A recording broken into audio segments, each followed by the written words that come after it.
السلام عليكم ورحمة الله وبركاته.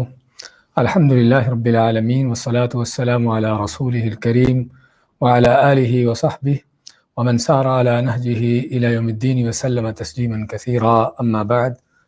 ہم نے سابقہ درس میں سورہ یاسین کا آغاز کیا تھا اور اس میں بتایا تھا کہ سورہ یاسین کے حوالے سے مختلف طرح کی جو روایات آتی ہیں سورہ یاسین کی فضیلت میں، اور روایات کا حکم کیا ہے اور کیسی ہیں، اور ان کی یعنی حجت کے اعتبار سے یا صحت کے اعتبار سے کس قدر قابل اعتبار ہے یا نہیں ہے. تو بیان ہوا تھا کہ اگرچہ قرآن کریم پورا کا پورا ہی اللہ تعالیٰ کا کلام ہے اور ہر آیت، اس کا ہر لفظ بلکہ ہر حرف ہی خیر و برکت کا ذریعہ ہے، لیکن بعض صورتوں کے بارے میں احادیث ثابت ہیں ان کی فضیلت میں، اور کچھ بلکہ بہت سی صورتوں کے بارے میں احادیثیں جو ہے ذکر کی جاتی ہیں، لیکن صحت کے اعتبار سے، صحیح ہونے کے اعتبار سے وہ قابل اعتبار نہیں ہیں، یعنی ضعیف ہو یا بلکہ بعض اوقات من گھڑت ہوتی ہیں. اور اسی طرح کی کافی احادیث سورہ یاسین کے بارے میں بھی روایت کی جاتی ہیں کہ جو بعض تو بالکل من گھڑت ہیں، خود ساختہ بنائی ہوئی ہیں لوگوں کی، اور کچھ ہیں کہ جو سخت ضعیف ہیں، جو قابل حجت نہیں ہیں. علی کل حال اس صورت کے پڑھنے میں کوئی شک نہیں کہ بڑی فضیلتیں ہیں، بڑا اجر ہے، پڑھنے کا اہتمام ہونا چاہیے، لیکن نہ سمجھیں کہ یہ فضیلت یا اس طرح کی چیزیں آپ صلی اللہ علیہ وسلم کی طرف سے ثابت ہیں یا آپ کی طرف ان کو منسوب کرنا یہ غلط ہے. اور اس صورت کے موضوعات کے حوالے سے بات ہوئی تھی کہ چونکہ مکی صورت ہے اور مکی صورت میں 3 ہی بڑے اہم موضوعات ہوتے تھے: توحید، رسالت اور آخرت. تو اللہ تعالیٰ نے اس صورت میں ان تینوں موضوعات کا بیان کیا ہے اور کافروں کے شبہات کا ذکر کیا ہے اور ان کا بڑے پرزور انداز سے رد کیا گیا ہے. اعوذ باللہ من الشیطان الرجیم، بسم اللہ الرحمن الرحیم. یاسین. یاسین اصل تو یہ 2 حرف مقطعات میں سے ہیں، لیکن بعض لوگوں کا کہنا ہے یا بعض تابعین، بعض مفسرین کا کہنا ہے کہ اس سے مراد جو ہے وہ آپ صلی اللہ علیہ وسلم کی ہستی ہے، لیکن اس کی کوئی صحیح ہمارے پاس دلیل نہیں ہے. والقرآن الحکیم، قسم ہے قرآن کی جو بڑا حکمت والا اور محکم ہے. قرآن کے اندر 2 صفتیں: اس کا حکیم ہونا، یعنی اس کی ہر بات بڑی حکمت، دانائی، عقل پر، اس پر مبنی ہونا، اور اسی طرح اس قرآن کا بڑا محکم اور مضبوط ہونا کہ جس کی کوئی بھی چیز اس میں رد و بدل کرنا ممکن نہیں. اور یہ قسم کھا کے 3 آگے حقیقتیں بیان کی. وہ کیا ہیں؟ انک لمن المرسلین، کہ بے شک آپ یقیناً بھیجے ہوئے رسولوں میں سے ہو. اور اس میں بیان ہوا تھا کہ اس میں قسم کھا کے تاکیدوں کے ساتھ آپ کی رسالت کا بیان کرنا، اس کا مقصد جو ہے وہ آپ کے دشمنوں، مخالفین کا رد کرنا ہے، ان کو بتانا ہے کہ آپ صلی اللہ علیہ وسلم کے اللہ کی طرف سے بھیجے ہوئے رسول ہونے میں کوئی شک نہیں. علی صراط مستقیم، اور یہ کہ آپ صلی اللہ علیہ وسلم کا رستہ ہی سیدھا رستہ ہے. کافروں کے پروپیگنڈوں کے برخلاف کہ جو اپنے آباء و اجداد کے دین کو، ان کے رستے کو حق اور صحیح قرار دیتے تھے، تو بتایا گیا کہ رسول کریم صلی اللہ علیہ وسلم جس رستے پر ہیں، جو اللہ کا دیا ہوا رستہ ہے، یہی رستہ جو ہے، یہی صراط مستقیم ہے. اور اس میں تنبیہ ہے تبھی سبھی لوگوں کے لیے کہ ان کو صراط مستقیم کو اپنانے کے لیے کیا کرنے کی ضرورت ہے کہ رسول کریم صلی اللہ علیہ وسلم کی سنت کو اپنائیں، آپ کا طریقہ دیکھیں. تنزیل العزیز الرحیم، یہ قرآن نازل کیا گیا ہے اس ذات کی طرف سے کہ جو بڑا غالب اور رحم والا ہے، بخشنے میں مہربان ہے، کہ جس میں مزید قرآن کی حقانیت کا بیان آ گیا کہ اللہ تعالیٰ کی طرف سے نازل شدہ ہے. لیکن اللہ تعالیٰ نے اپنے 2 ناموں کا ذکر کیا کہ جن ناموں کی یہاں پر بڑی مناسبت ہے، اور وہ کیا ہے کہ اگر تم اس قرآن کو جھٹلاتے ہو تو نہ سمجھو کہ یہ قرآن کسی ارے وغیرہ کی باتیں ہیں، اس کی بات ہے، اس کی طرف سے ہے کہ جس کو جھٹلانے کا تمہیں کوئی خمیازہ نہ بھگتنا پڑے گا، بلکہ سمجھ لو، سوچ لو پہلے کہ جس قرآن کو تم جھٹلاتے ہو کس عزیز غالب ذات کی طرف سے نازل شدہ ہے، کہ جس کو کوئی بھی مغلوب نہیں کر سکتا اور جس کی پکڑ سے کوئی نکل نہیں سکتا. لیکن اس کے ساتھ ساتھ وہ بڑا رحیم بھی ہے، مہربان بھی ہے. اس کی مہربانی ہی ہے کہ اس نے لوگوں کی ہدایت کے لیے، ان کی رہنمائی کے لیے قرآن نازل کیا. اور کافروں کے ساتھ بھی اس کی مہربانی ہے کہ ان کو چھوٹ دیتا ہے، مہلت دیتا ہے، اور ان کے اس طرح کے جرائم پر، کفر بے ایمانی پر، ان چیزوں پر ان کی فوری طور پر پکڑ نہیں کرتا۔ تو یہ تھی سابقہ آیات۔ اس کے بعد کی آیتیں لیتے ہیں۔ اعوذ باللہ من الشیطان الرجیم لتنذر قوما ما انذر آباؤهم فهم غافلون لقد حق القول على أكثرهم فهم لا يؤمنون إنا جعلنا في أعناقهم أغلالا فهي إلى الأذقان فهم مقمحون وجعلنا من بين أيديهم سدا ومن خلفهم سدا فأغشيناهم فهم لا يبصرون وسواء عليهم أأنذرتهم أم لم تنذرهم لا يؤمنون إنما تنذر من اتبع الذكر وخشي الرحمن بالغيب فبشره بمغفرة وأجر كريم إنا نحن نحيي الموتى ونكتب ما قدموا وآثارهم وكل شيء أحصيناه في إمام مبين لتنذر قوما ما انذر آباؤهم، تاکہ آپ ڈراؤ اس قوم کو کہ جس کے آباء و اجداد کو نہیں ڈرایا گیا، فہم غافلون، پس وہ بے خبر ہیں۔ لقد حق القول علی اکثرہم، یقیناً حق ہو چکے بات ان میں سے اکثر پر، فہم لا یؤمنون، پس وہ ایمان نہیں لاتے۔ انا جعلنا فی اعناقہم اغلالا، بے شک ہم نے ڈال دیے ان کی گردنوں میں، اغلال جمع غل کی، طوق ڈال دیے، فہی الی الاذقان، پس یہ ان کی ٹھوڑیوں تک ہیں، فہم مقمحون، پس یہ سر اٹھائے ہوئے ہیں یا ان کے سر اٹھا دیے گئے ہیں۔ وجعلنا من بین ایدیہم سدا، اور ہم نے بنا دیا ان کے آگے سے سدن دیوار، ومن خلفہم سدن، اور ان کے پیچھے دیوار بنا دی، فاغشیناہم، پس ہم نے ان کو ڈھانک دیا، فہم لا یبصرون، پس وہ دیکھتے نہیں ہیں۔ وسواء علیہم اانذرتہم ام لم تنذرہم لا یؤمنون، اور برابر ہے ان پر کہ آپ ان کو ڈراؤ یا نہ ڈراؤ، یہ ایمان نہیں لاتے۔ انما تنذر من اتبع الذکر، آپ تو صرف اس کو ڈراتے ہو، یا آپ کے ڈرانے کا فائدہ تو صرف اس کو ہے، من اتبع الذکر، کہ جو پیروی کرتا ہے ذکر کی، وحی کی، وخشی الرحمن بالغیب، اور رحمان سے ڈر گیا، بالغیب، بن دیکھے، اس کو بغیر دیکھے اور غیب سے، فبشرہ بمغفرہ، اسے خوشخبری بشارت دو، بڑی بخشش مغفرت کی، واجر کریم، اور بڑے عمدہ اجر کی۔ انا نحن نحیی الموتى، بے شک صرف ہم ہی ہیں جو زندہ کرتے ہیں مردوں کو، ونکتب، اور لکھتے ہیں، ما قدموا، جو انہوں نے آگے بھیجا، وآثارہم، اور ان کے آثار کو، ان کے پیچھے چھوڑے ہوئے نشانات کو، وکل شیء، اور ہر چیز کو، احصیناہ، ہم نے شمار کر رکھا ہے، فی امام مبین، اس کتاب میں کہ جو کھلی واضح ہے، یعنی کھلی واضح کتاب میں اس کو ہم نے نوٹ اور ریکارڈ کر رکھا ہے۔ سورہ یاسین کی آیت نمبر 6 سے 12 تک کی تلاوت اور ترجمہ پیش کیا گیا ہے۔ فرمایا لتنذر قوما ما انذر آباؤهم فهم غافلون، تاکہ تم ڈراؤ اس قوم کو کہ جن کو نہیں ڈرایا گیا، جن کے آباء و اجداد کو، فہم غافلون، پس وہ بے خبر ہیں۔ تو اس سابقہ آیات میں اللہ تعالیٰ نے آپ صلی اللہ علیہ وسلم کی رسالت کا بیان کیا، اور آپ کی رسالت کا بیان کرنے کے ساتھ ساتھ یہ بیان کیا کہ آپ سیدھے رستے پر ہو، صراط مستقیم پر ہو، اور آپ پر یہ قرآن جو نازل کیا گیا ہے اس ذات کی طرف سے ہے کہ جو غالب اور بڑا مہربان ہے۔ تو آپ صلی اللہ علیہ وسلم کا بعثت کا، اس قرآن کو لانے کا، اس قرآن کے آپ کے اوپر نازل کرنے کا مقصد کیا ہے؟ کیا کوئی تعویذ گنڈے ہیں، قسمیں اٹھانے کے لیے ہے، یا کوئی اور رسم و رواج جو ہمارے معاشروں کے ہیں؟ بلکہ اللہ فرماتا ہے لتنذر قوما ما انذر آباؤہم، تاکہ آپ ڈراؤ اس قوم کو جن کے آباء و اجداد کو نہیں ڈرایا گیا۔ تو آپ صلی اللہ علیہ وسلم کی بعثت کا مقصد اور قرآن کے آنے کا مقصد بیان کیا گیا کہ مقصد جو ہے وہ اللہ کے عذاب سے ان کو ڈرانا ہے، اللہ کے عذاب کی ان کو تنبیہ کرنا ہے۔ تو فرمایا کہ ایسی قوم کو ڈراؤ کہ جن کے آباء و اجداد کو نہیں ڈرایا گیا، فہم غافلون، پس وہ بے خبر ہیں۔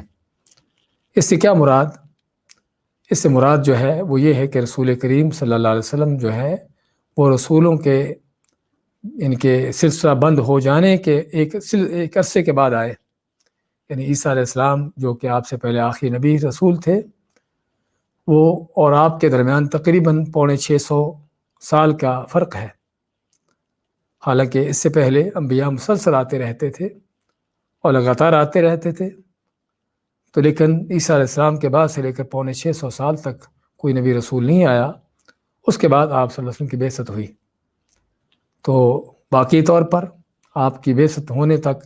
ایک بہت نسلیں گزر چکی تھیں کہ جن کے پاس کوئی نبی رسول نہ آیا تھا۔ تو اس میں کہ لتنذر قوما، تاکہ آپ ڈراؤ ایسی قوم کو، ما انذر آباؤہم، کہ جن کے آباء و اجداد کو نہیں ڈرایا گیا، یعنی ان کے آباء و اجداد کی طرف کوئی رسول نبی نہیں آیا اللہ کے عذاب سے، اللہ کی پکڑ سے ان کو ڈرانے کے لیے۔ فہم غافلون، پس وہ بے خبر ہیں اللہ تعالیٰ کے عذاب سے، اللہ کی پکڑ سے۔ اور اس میں شامل ہے عرب و عجم سبھی کے سبھی لوگ، کیونکہ عیسیٰ علیہ السلام کے بعد اگر آپ کے بعد ان کے بعد نبی نہیں آیا تو ظاہر بات عرب و عجم سبھی کے سبھی، یعنی کہ ان کی طرف ضرورت تھی نبی آنے کی، رسول آنے کی۔ اور علم بن کثیر رحمۃ اللہ علیہ فرماتے ہیں کہ اس سے مراد جو ہے وہ عرب ہے، کہ ما انذر آباؤہم، کہ عربوں کو نہیں ڈرایا گیا، کیونکہ عرب انبیاء جو ہیں آپ صلی اللہ علیہ وسلم جو پہلے گزرے ہیں، اسماعیل علیہ السلام ہیں، ان سے پہلے ہود اور صالح اور شعیب علیہ السلام ہے، یہ 4 انبیاء کے جو عرب انبیاء میں سے شمار کیے جاتے ہیں۔ تو اسماعیل علیہ السلام اور رسول اکرم صلی اللہ علیہ وسلم کا زمانہ بہت بڑا تھا، بہت زیادہ زمانہ تھا، تو اگر اس کو لیا جائے تو واقعی عربوں کے اندر تو واقعی کوئی نبی رسول اسماعیل علیہ السلام کے بعد نہیں آیا۔ تو اور اگر یہ مانا لیا جاتا ہے تو پھر یہ اعتراض پیدا ہوتا ہے، یہ شبہ پیدا کیا جا سکتا ہے کہ پھر تو آپ صلی اللہ علیہ وسلم کی نبوت عربوں کے لیے تھی، لیکن ہم کہیں گے کہ اگر یہ معنی بھی لیا جائے تب بھی اس میں شبہ پیدا ہونے کی کوئی گنجائش نہیں، کیونکہ دوسری آیات میں اللہ تعالیٰ نے واضح کر دیا کہ آپ کی رسالت عام ہے۔ قل یا ایھا الناس انی رسول اللہ الیکم جمیعا، کہہ دیجیے کہ اے لوگو میں تم سبھی کی طرف اللہ کا رسول بن کر آیا ہوں۔ تو اس لیے اگر یہ معنی بھی لیا جائے کہ آپ صلی اللہ علیہ وسلم کی رسالت جو ہے، یعنی کہ مراد جو ہے لتنذر قوما، ایسی قوم کو ڈرانا، عربوں کو ڈرانا مراد لیا جائے، تب بھی اس میں کوئی غلط معنی نہیں بنتا، بلکہ اس میں بھی یہ صحیح معنی ہے۔ لیکن جو پہلا معنی کیا گیا ہے وہی زیادہ مناسب ہے، کیونکہ آپ صلی اللہ علیہ وسلم سے پہلے نسلوں تک جو ہے کوئی نبی رسول نہ آیا تھا، اور بہت سی نسلیں جو ہیں ان کے پاس کوئی نبی رسول نہ آنے کی وجہ سے وہ گمراہی پر تھے۔ اس لیے فرمایا کہ ہم غافلون، اللہ کی عذاب سے، آخرت سے، دین سے بے خبر ہیں۔ لیکن غافلون کا لفظ ہم کو معنی دیتا ہے کہ بے خبر یہ نہیں کہ ان کو پتہ ہی نہیں، غافل کا لفظ ہم کو معنی دیتا ہے کہ وہ اللہ کے دین سے، سچائی سے، دین حق سے یعنی کہ غافل ہیں، اس سے لاپرواہ ہیں، اور حقیقت بھی یہی تھی۔ یعنی اگرچہ عیسیٰ علیہ السلام اور رسول کریم علیہ السلام کے درمیان جو ہے بہت لمبا عرصہ ہے،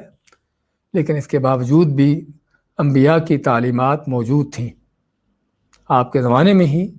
ایسے لوگ موجود تھے کہ جو صحیح معنوں میں اللہ کی توحید پر قائم تھے اور دین حق پر چل رہے تھے۔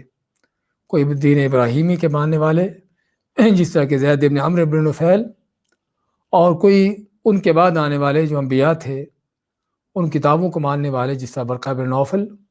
کہ تورات کے عالم تھے، عیسیٰ علیہ السلام پر ایمان لانے والے عیسائی ہو چکے تھے۔ تو کہنے کا مقصد کہ رسول کریم علیہ السلام کی بعثت کے وقت تک بھی ایسے لوگ موجود تھے عربوں کے اندر بھی کہ جو توحید پر قائم تھے اور دین حق پر چل رہے تھے، اور ان کے اندر شرک و کفر اس طرح کی چیزیں نہ تھیں۔ اگرچہ اکثر و بیشتر تو کیا بلکہ آپ کہہ لیجئے کہ تقریباً سبھی لوگ گمراہ ہو چکے تھے سوائے چند ایک کے۔ تو اسی لیے رسول اکرم صلی اللہ علیہ وسلم کی بعثت سے پہلے بھی جو لوگ گزرے ہیں، جاہلیت میں جو لوگ کفر و شرک پر مرے ہیں، نبی کریم صلی اللہ علیہ وسلم نے ان کے کفر کا فتویٰ لگایا ان کا، اور ان کے جہنمی ہونے کا فیصلہ کیا۔ متعدد احادیث میں، کئی احادیث میں اس بات کا ذکر آتا ہے کہ آپ کے پاس کسی اس زمانے کے آدمی کا ذکر ہوا جو آپ کی بعثت سے پہلے فوت ہو چکے تھے، تو آپ نے ان کے جہنمی ہونے کا بیان کیا کہ وہ جہنمی ہے۔ تو اور یہ اس بات کی دلیل ہے کہ واقعی ہی ان لوگوں تک دین حق پہنچ رہا تھا، اگرچہ کوئی نبی رسول تو نہیں تھا، لیکن حق پرست لوگ جو ان کے درمیان موجود تھے اکا دکا، ان کی وجہ سے ان کو حق کا پتہ چل رہا تھا کہ حق کیا ہے، توحید کیا ہوتی ہے اور شرک کیا ہوتا ہے۔ اور اس لیے زید بن عمرو بن نفیل رضی اللہ تعالیٰ عنہ کے بارے میں آتا ہے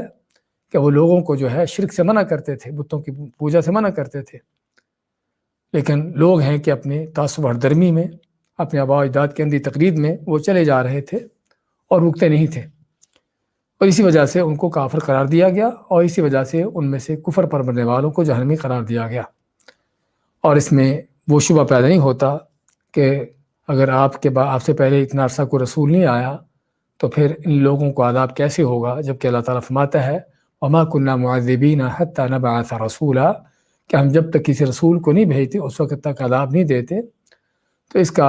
یعنی کہ اس میں کوئی اس طرح کا شبہ پیدا نہیں ہوتا، کیونکہ جب حق پرست لوگ موجود ہیں اور دین حق بتانے والے موجود ہیں، اگرچہ انبیاء نہیں ہیں لیکن انبیاء کی تعلیمات پر چلنے والے ہیں،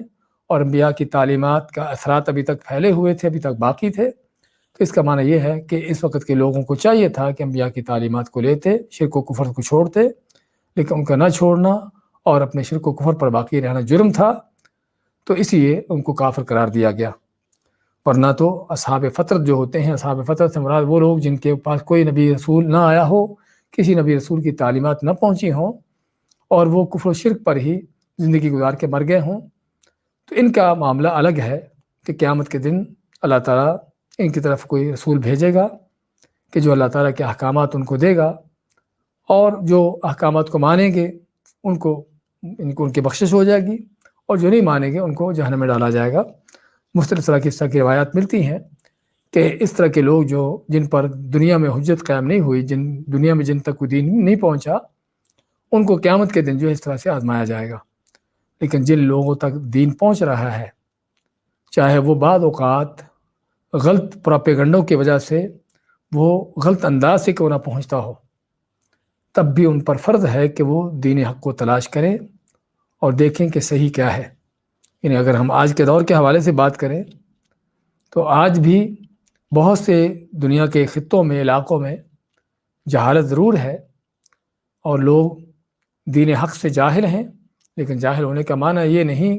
کہ ان کو کوئی حق بتانے والا نہیں ہے، اور ان کے جاہل ہونے کا معنی یہ نہیں کہ وہاں پر ان علاقوں میں، ان جگہوں پر کوئی بھی حق کی آواز اٹھانے والا نہیں ہے، بلکہ چاہے وہ حق کی آواز اٹھانے والے تھوڑے بھی ہوں، شاذ و نادر بھی ہوں، لیکن موجود ہیں، اور لوگوں تک جو ہے حق کی بات پہنچتی ہے اور حق کی آواز ان کو سنائی دیتی ہے، لیکن لوگ ہیں کہ اپنی جہالتوں سے نکلنے کے لیے تیار نہیں ہیں،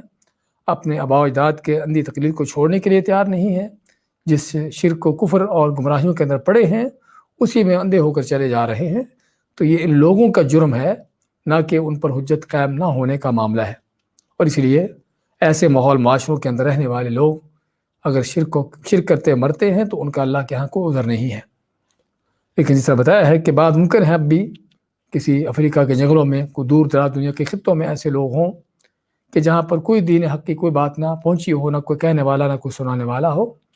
اور وہ لوگ پیدا ہونے سے لے کر مرنے تک اسی اپنے خاص ماحول میں رہے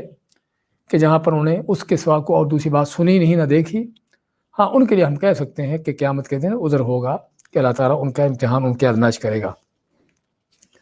لِتُنذِرَ قَوْمًا مَّا أُنذِرَ آبَاؤُهُمْ، تاکہ ڈراؤ آپ ان لوگوں کو کہ جن کے آباء و اجداد کو نہیں ڈرایا گیا، فَهُمْ غَافِلُونَ، پس وہ بے خبر ہونے کا معنی کہ دین سے غافل ہیں اور دین سے لاپرواہ ہیں، ان کو چاہیے تھا کہ دین حق کو سیکھیں اور معلوم کریں۔ لَقَدْ حَقَّ الْقَوْلُ عَلَىٰ أَكْثَرِهِمْ فَهُمْ لَا يُؤْمِنُونَ، اس لیے فرمایا اگلی آیت میں، ہم نے جو سابقہ آیت میں وعدے کیا ہے اس کا نتیجہ اگلی آیت میں آ گیا کہ اسی وجہ سے ان کے اکثر کے اوپر جو ہے وہ قول حق ہو چکا، حق بات ثابت ہو چکی، اور اس لیے وہ ایمان نہیں لاتے۔ وہ کیا بات ثابت ہوئی؟ وہ بات ثابت ہوئی کہ اللہ تعالیٰ نے پہلے سے فیصلہ کر دیا تھا کہ میں جہنم کو ضرور بھر کے رہوں گا۔ سورہ سجدہ کی آیت میں اللہ فرماتا ہے وَلَوْ شِئْنَا لَآتَيْنَا كُلَّ نَفْسٍ هُدَاهَا وَلَكِنْ حَقَّ الْقَوْلُ مِنِّي لَأَمْلَأَنَّ جَهَنَّمَ مِنَ الْجِنَّةِ وَالنَّاسِ أَجْمَعِينَ، کہ اگر ہم چاہتے تو سبھی لوگوں کو ضرور ہدایت دے دیتے، لیکن میری طرف سے اللہ فرماتا ہے کہ میری طرف سے بات حق ثابت ہو چکی کہ میں ضرور جہنم کو بھر کے رہوں گا۔ تو جن اور انسانوں سے ضرور ان کو بھر کے رہوں گا جہنم کو۔ تو اس میں کیا ہے، تو یہ معنی کہ ان کے اوپر حق بات، اللہ کی بات ثابت ہو چکی، حق ہو چکی۔ حق ہونے کا معنی کہ اللہ نے جو ان کے بارے میں فیصلہ کیا تھا جہنمی ہونے کا، واقعی یہ لوگ اسی فیصلے کے مطابق چل رہے ہیں اور ایمان سے دور ہیں، کفر کے اختیار کیے ہوئے ہیں۔ اور یہاں پر آج دین کے دشمن آج بھی اس طرح کے اعتراضات پیدا کرتے ہیں اور اٹھاتے ہیں، تو اس کا معنی تو پھر یہ ہوا کہ اللہ تعالیٰ نے خود جو ہے ان کو گمراہ کیا تھا اور خود ان کو ہدایت نہ دی، اور خود ان کے بارے میں پہلے سے فیصلہ کر دیا تھا کہ یہ جہنمی ہوں گے۔ تو پھر ان لوگوں کا کیا قصور ہے کہ جب اللہ کے فیصلے کے مطابق وہ کفر کر رہے ہیں اور اللہ کے فیصلے کے مطابق جہنم کو جا رہے ہیں، تو پھر ان کا کیا جرم ہے؟ یہ تو اللہ کی تقدیر ان پر نافذ ہو رہی ہے۔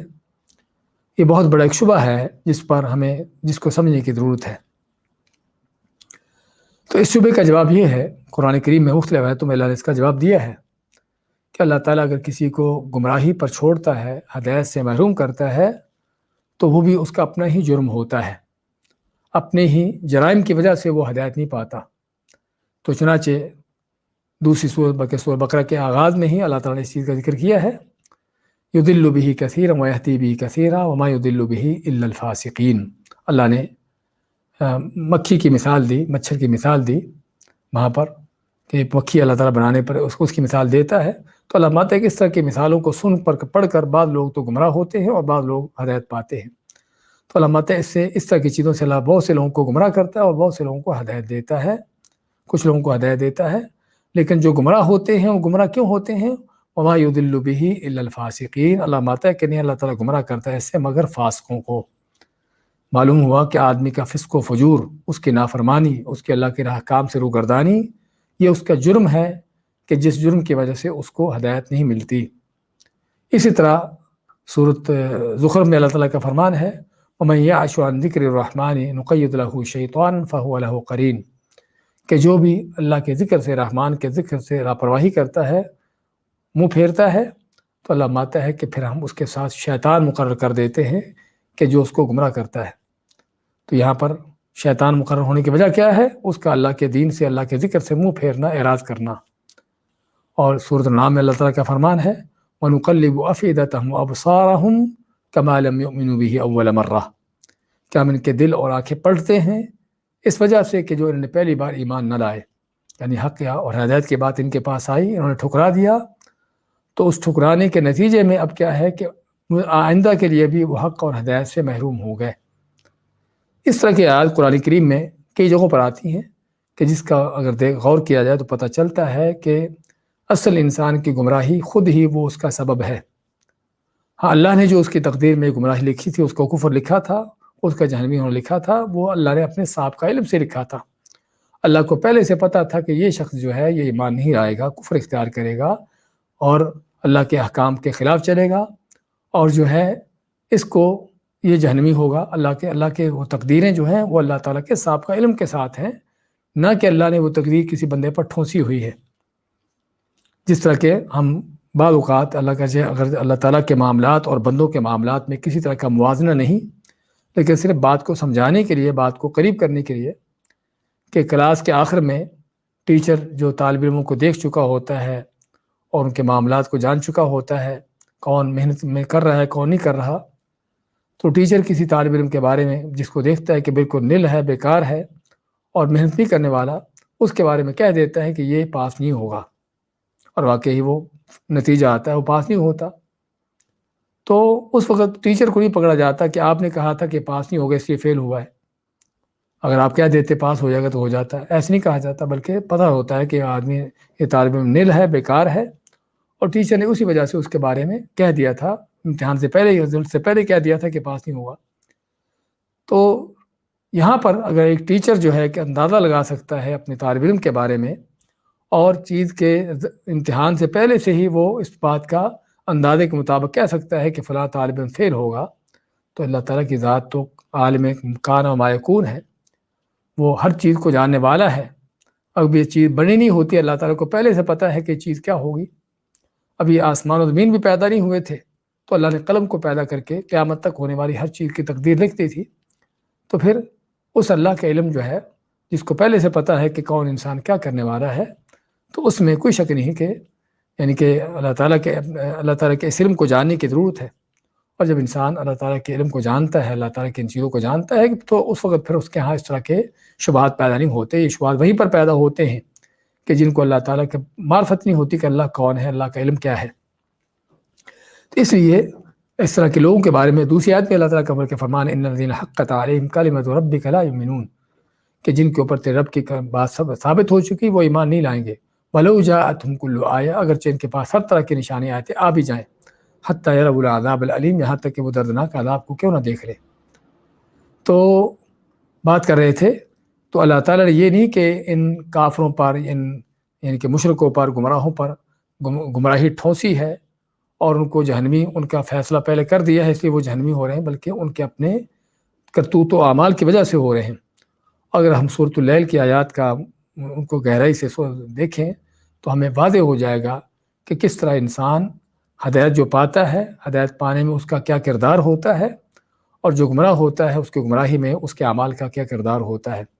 اللہ تعالیٰ فرماتا ہے فَأَمَّا مَنْ أَعْطَىٰ وَاتَّقَىٰ وَصَدَّقَ بِالْحُسْنَىٰ فَسَنُيَسِّرُهُ لِلْيُسْرَىٰ، بس جب کہ وہ شخص جو دیتا ہے اللہ کی راہ میں اور یعنی کہ تقویٰ کا نیکی کا رستہ اختیار کرتا ہے اور اللہ تعالیٰ کی سچائی کی باتوں کو تصدیق کرتا ہے، تو اللہ تعالیٰ کیا ہے فَسَنُيَسِّرُهُ لِلْيُسْرَىٰ، فرماتا ہے کہ ہم اس کے لیے آسانی کے رستے آسان کر دیتے ہیں، یہ جنتوں کے رستوں کو آسان کر دیتے ہیں۔ وجہ کیا ہے کہ اس نے آتا واتقا، تقوی اختیار کیا، اللہ کی راہ میں دیا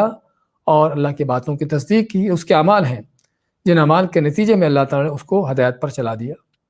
اچھا، اس کے مد مقابل کیا ہے وَأَمَّا مَنْ بَخِلَ وَاسْتَغْنَىٰ وَكَذَّبَ بِالْحُسْنَىٰ، تین کام اس نے بھی کیے، بخل کنجوسی کے اللہ کی راہ میں نہ دیا، اور اللہ کے دین سے لاپرواہی کی، ہر درمی کی، اور کذب بالحسنیٰ، اللہ تعالیٰ کی باتوں کو، اللہ کے وعدوں کو، اللہ کے حکام کو جھٹلایا، ان کو ٹھکرایا۔ یہ اس کے اپنے کردار ہیں، اپنے کرتوت ہیں، جس وجہ سے کیا ہے فَسَنُيَسِّرُهُ لِلْعُسْرَىٰ، تو ہم اس کے لیے آسان کر دیتے ہیں وہ رستہ جو مشکل کا ہو، یعنی جہنم کا رستہ۔ تو ان آیات کو، اس طرح کی آیتوں کو غور کریں تو پتہ چلتا ہے کہ واقعی انسان اپنی گمراہی کا، اپنی یعنی کہ برے انجام کا خود وہ ذمہ دار ہے، نہ کہ اللہ تعالیٰ نے اس کے اوپر یہ چیزیں ٹھونسی ہیں۔ اور ایسی چیزوں کو اللہ کی طرف منسوب کرنا کہ اللہ نے اس کے اوپر یہ چیزیں ٹھونسی ہیں، یہ سراسر اللہ کو نہ پہچاننے کا نتیجہ ہے، یا دین کے دشمنوں کا صرف پراپیگنڈا ہے۔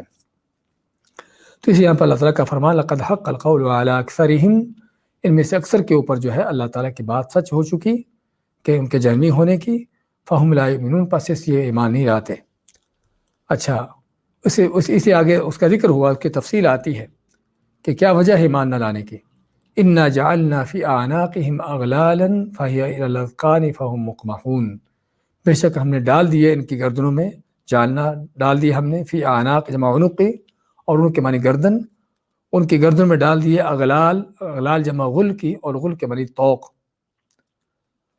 اور توق کیا ہوتا ہے؟ توق وہ چیز ہوتی ہے کہ جو کسی آدمی کے گردن میں شکنجہ ڈال دیا جاتا ہے، لوہے کا، لکڑی کا شکنجہ ڈال کر اس کی گردن کو ٹائٹ کر دیا جاتا ہے، اور بعض اوقات گردن کے ساتھ ایسے ہاتھ بھی اس کے اندر ٹائٹ کر دیے جاتے ہیں، کسی کو قید کرتے ہوئے، کسی کو سزا دیتے ہوئے۔ تو اللہ فرماتا ہے کہ ان کی گردنوں میں توق ڈال دیے گئے ہیں، فہی الی الاذقان، تو یہ توق ان کی ٹھوڑیوں تک ہیں، اذقان جمع ذقن کی، اور ذقن کے معنی ٹھوڑی۔ فہم مقمحون، پس یہ لوگ مقمحون، اقبح یقمح کا معنی کیا ہوتا ہے کہ کسی کا سر اٹھائے ہونا، پس یہ سر اٹھائے ہوئے ہیں، یعنی بڑی زبردست تصویر کھینچی گئی ہے ان مجرموں کی، ان ایمان نہ لانے والوں کی، کہ جن پر اللہ کا وعدہ، اللہ کا عذاب سچ برحق ہو چکا۔ تو ان کا حال کیا ہے؟ اللہ فرماتا ہے کہ ہم نے ان کی گردن میں توق ڈال دیے ہیں، کہ جن توقوں کی وجہ سے ان کی گردنیں، وہ توق جو ان کی ٹھوڑیوں تک پہنچے ہوئے ہیں، یعنی بڑے بڑے توق ہیں، چھوٹے نہیں ہیں، یا ایک توق کے اوپر دوسرا توق ہے جو اپنے ٹھوڑیوں تک پہنچے ہوئے ہیں،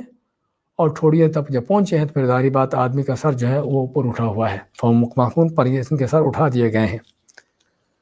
تو یہ کیا قیامت کے دن کا حال ہے یا دنیا میں حال ہے؟ حقیقت میں سابقہ آیتوں کو دیکھا جائے تو اس میں حقیقت میں دنیا کے ان کے حالت کو بیان کیا گیا ہے، کہ توق ڈالنے کا معنی کہ ان کی ہٹ درمی، ان کا تعصب، ان کی جو یعنی کہ حق کو ٹھکرانے کی، حق کو جھٹلانے کا ان کا جو انداز، اور ٹھوڑیوں تک پہنچنے کا معنی کہ ان کے سر اٹھائے ہونے کا معنی کہ ان کی گردنیں اکڑی ہوئی ہیں، ان کے اندر تکبر ہے، غرور ہے، جس وجہ سے وہ حق کو قبول کرنے کے لیے تیار نہیں ہے۔ تو یہ معنی اس کا کہ ان کے اندر ہٹ درمی ہے، تعصب ہے، اندھی تقلید ہے، ایک بڑوں کی آباء و اجداد کی جو ہے اندھے ہو کر ان کے پیچھے چلنے کا ایک ان کا رویہ بن چکا ہے، تو چنانچہ اسی پر چلے جا رہے ہیں۔ تو یہ طوق ان کے گڑے میں پڑے ہیں اور نہ اتریں گے اور نہ ہی انہوں نے ہدایت کی طرف آنا ہے۔ تو چنانچہ یہ طوق ان کے گلے میں اس حد تک پڑے ہوئے ہیں، حتیٰ کہ ان کی ٹھوڑیاں تک پہنچے ہوئے ہیں، جس سے ان کے سر اٹھے ہوئے ہیں، یعنی پوری طرح آدمی جکڑا ہوا۔ دوسرے الفاظ میں یہ کہیے کہ ایک آدمی بری طریقے سے بدعات میں، خرافات میں، شرک میں، باپ دادا کی اندھی تقلید میں اور ان گناہوں میں اس انداز سے جکڑا ہوا ہے کہ اس کے لیے نکلنے کا کوئی راستہ ممکن نہیں ہے۔ ان کی تصویر ہے ان کے بدترین انداز سے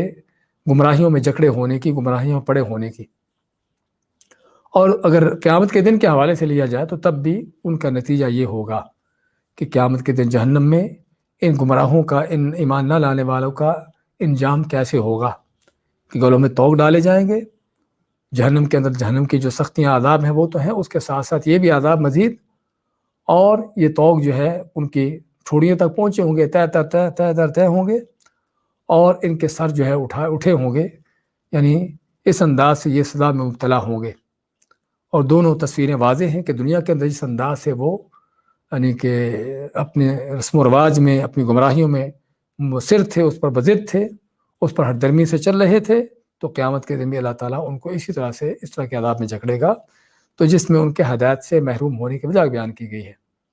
اور یہ وجہ بالکل واضح دوپہر کے سورج کی طرح ہم کو نظر آتی ہے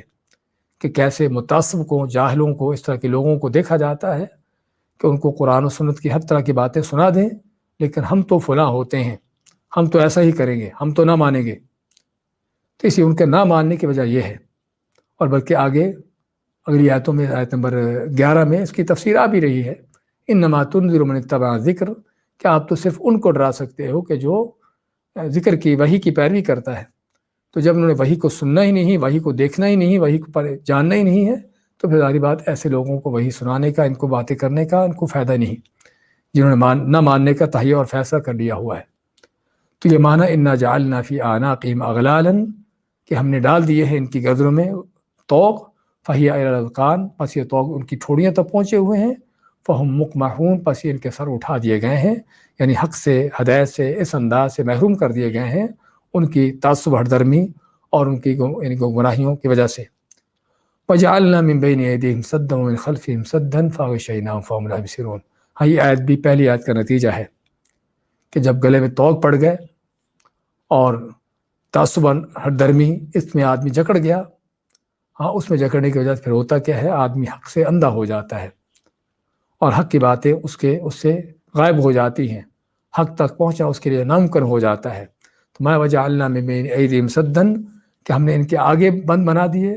آگے ان کے، اور صد کا لفظی معنی ہوتا ہے بند، ڈیم جس کو کہا جاتا ہے۔ تو مراد جو ہے کوئی بڑی مضبوط اور بہت بڑی چیز جو سامنے، انسان کے سامنے رکاوٹ ہو۔ اگرچہ ترجموں میں اس کا معنی دیواریں کیا گیا ہے، ہاں دیوار کی بڑی موٹی دیوار ہو تو بھی صد کا کام دیتی ہے، کوئی ڈیم کا کام دیتی ہے۔ تو ہم نے ان کے آگے بھی ڈیم بند بنا دیے، اور من خلفہم سدا، اور ان کے پیچھے بھی بند بنا دیے، یعنی بڑی دیواریں، بڑی رکاوٹیں کھڑی کر دی کہ حق کی طرف جا ہی نہ سکے، نہ آگے نہ پیچھے۔ فاغشیناہم، اور اوپر سے بھی ان کو ڈھانپ دیا۔ ہاں، یہ ہے ہٹ درمی، تعصب کا وہ انداز جس میں یہ لوگ جکڑے ہوتے ہیں اور جس وجہ سے حق سے محروم ہوتے ہیں۔ فہم لا یبصرون، پس یہ دیکھتے ہی نہیں ہیں، ان کو دیکھنے کی توفیق ہی نہیں ہے کہ حق کیا ہوتا ہے، اور دیکھ بھی لیں تو سمجھنے کی توفیق نہیں ہوتی کہ اس میں کیا بیان ہوا ہے، سمجھ بھی لیں تو عمل کرنے کی توفیق نہیں ہوتی کہ اس میں اللہ تعالیٰ نے ہم کو کیا ہدایت دی ہے۔ اور یہ تینوں چیزیں ہی ہم واضح طور پر دیکھتے ہیں کہ بعض بدبختوں کو حق کو دیکھنے، سننے، معلوم کرنے ہی کی توفیق نہیں ہے، اپنی مستی کے اندر، دنیا داری کے اندر، اپنی عیاشی بدماشیوں کے اندر اس قدر پڑے ہیں، اور بہت بڑی کثرت لوگوں کی دیکھی جا سکتی ہے۔ اور بعض وہ جو حق کو، ہدایت کو معلوم تو کر لیتے ہیں، لیکن اس کو سمجھتے نہیں کہ حق قرآن کیا ہے، قرآن کا معنی کیا ہے، سمجھنے کی توفیق نہیں، دیکھ لیتے ہیں سن لیتے ہیں لیکن سمجھنے کی توفیق نہیں، اور تیسرے وہ کہ جن کو سمجھنے کے بعد بھی اس پر عمل کرنے کی توفیق نہیں ہوتی، اور اس لیے آپ دیکھو کہ گمراہ کن علماء کو، علماء سوء کو، کہ یہ نہیں کہ ان کے پاس علم نہیں ہے، علم بہت ہوتا ہے لیکن ان کے ذاتی مقاصد ہیں، مفادات ہیں، ان کی دنیا کی کوئی یعنی کہ ان کے مقاصد ہے جس کی خاطر وہ حق کو چھوڑتے ہیں، تو چنانچہ جاننے بوجھنے کے باوجود بھی حق کی مخالفت کریں گے۔ تو اس لیے مایا کہ ان کی حالت بیان کی، ان گمراہوں کی، جو گمراہ ہوتے ہیں اللہ کے دین سے ایمان نہیں لانے والے۔ ایک تو یہ ہے کہ ان کے وجہ کیا ہے، ان کے گلوں میں وہ توق پڑے ہیں جس وجہ سے وہ جکڑے ہوئے ان کے اندر، تو اس کے نتیجے میں حال یہ ہے کہ پھر آگے بھی دیواریں بن گئی، پیچھے بھی دیواریں بن گئی، حق چاروں طرف سے ان کے لیے بند ہو گیا، اوپر سے بند ہو گیا، تو حق آنے کا کوئی راستہ ان کے پاس رہا ہی نہیں۔ اور جس کا خود بھی بلکہ اعتراف کرتے تھے، یہودی کیا کہتے تھے، قلوبنا غلف، کہ ہمارے دل جو ہے وہ پردوں کے اندر لپٹے ہوئے ہیں، تمہاری بات و نصیحت کا ہم کو کوئی اثر نہیں ہوتا، یہ بات و نصیحت ہمارے دلوں میں نہیں پہنچنے والی۔ تو اسی لیے انسان جب اپنے آپ کو اس انداز سے اندھا کر دیتا ہے، اپنے دل دماغ کو اس انداز سے بند کر لیتا ہے حق کے لیے، تو پھر اس کا نتیجہ یہی نکلتا ہے کہ جو اللہ نے بیان کیا ہے۔ اور یہ حقیقت میں آیتیں ہمیں تنبیہ کرتی ہیں کہ کس قدر انسان کو ضرورت ہے حق کے لیے اپنے دل دماغ کو کھولنے کی، حق بات کو پہچاننے کی، حق بات کو جاننے کی، اور اس کے لیے اپنے دل دماغ کو کھول کر رکھنے کی، تاکہ وہ حق جو ہے اس کو حاصل ہوتا رہے۔ اسی پر اکتفا کرتے ہیں۔